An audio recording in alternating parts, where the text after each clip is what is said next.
We got a couple stories for you today, a twofer if you would, so let's go ahead and talk about it.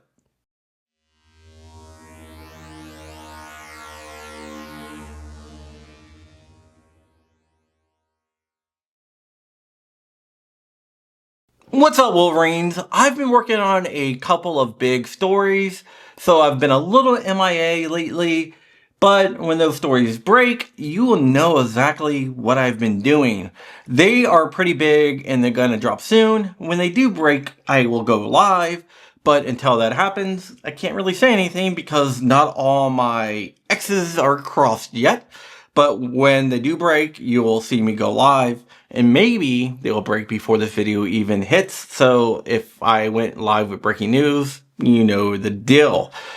So that is where I've been, and since I've been away for a little bit, I am going to give you two stories for one. But before we get into those, if you can make sure that you are subscribed to the channel, it would really help out a lot. Plus, I got a bunch of support links down below in the description, and I really want to give a big thanks to today's sponsor, Gideon Optics. Gideon Optics makes some of the best optics at an affordable price. This right here is an Omega. I run Omegas. I run a bunch of different Gideon Optics. I run a Judge on my 43X, which is my carry piece.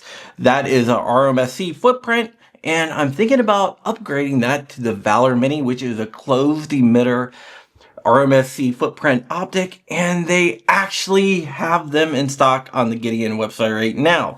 So if you head over to the Gideon Optics website, you can use code Crumpy and you can get 10% off your order, and plus you get free shipping, which is a great deal. Also, Gideon Optics supports the 2A community and has supported me in the past and a lot of other people, and they've done a lot behind the scenes. St. Venero, the owner of Gideon Optics, is a great guy, and you should definitely give them your business.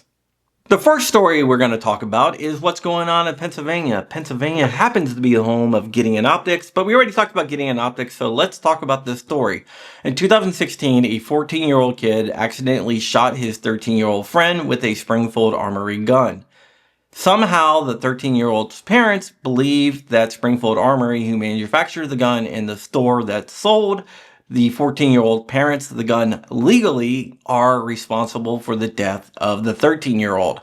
I am not sure why they think that. It would be like suing Ford and a dealership because they sold a car to someone and then that car got stolen and was used in a drive-by shooting, which is kind of ironic since the court did cite Samuel Bassett versus Kia. The PLCAA is a law that prevents gun companies from being sued due to misuse of their products.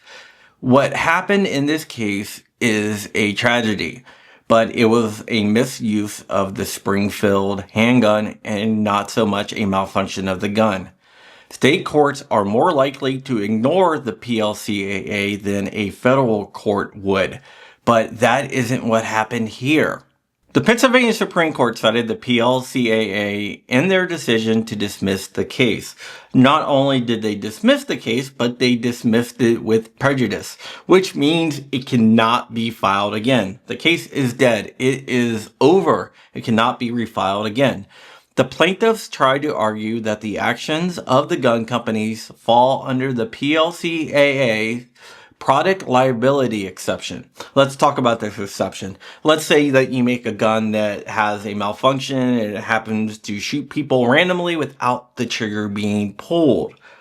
That is an exception to the PLCAA where someone could sue the company because the gun was not working properly and malfunction. That isn't the case in this court. The plaintiffs also try to argue that the PLCAA violated the 10th Amendment, states' rights. The court said that the PLCAA falls well within the Commerce Clause of the Constitution and rejected that argument as well.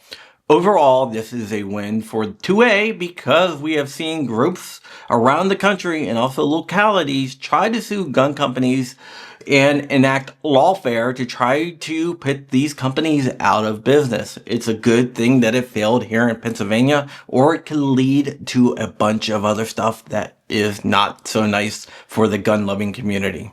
Now let's jump over to Suffolk County, New York. Suffolk County is on Long Island, right outside New York City. Our friend Flying Rich is from there, and so is my wife. I spend a lot of time in Suffolk County, so this story hits home. The county had a policy denying handgun permits to anyone that lives with a prohibited person. So basically, if your roommate did something bad and became a prohibited person, that means that you lost your gun rights too, even though that you committed no crime. Or your kid could have done something and that could get your gun rights pulled and prevent you from exercising a constitutionally protected right, which I don't have to tell anyone out there is very, very wrong. Brent Milow didn't think it was right either, so he took it upon himself to sue the county. And now we have a ruling out of the district court level, where a federal judge struck down the policy stating that it violated Mr. Milow's rights.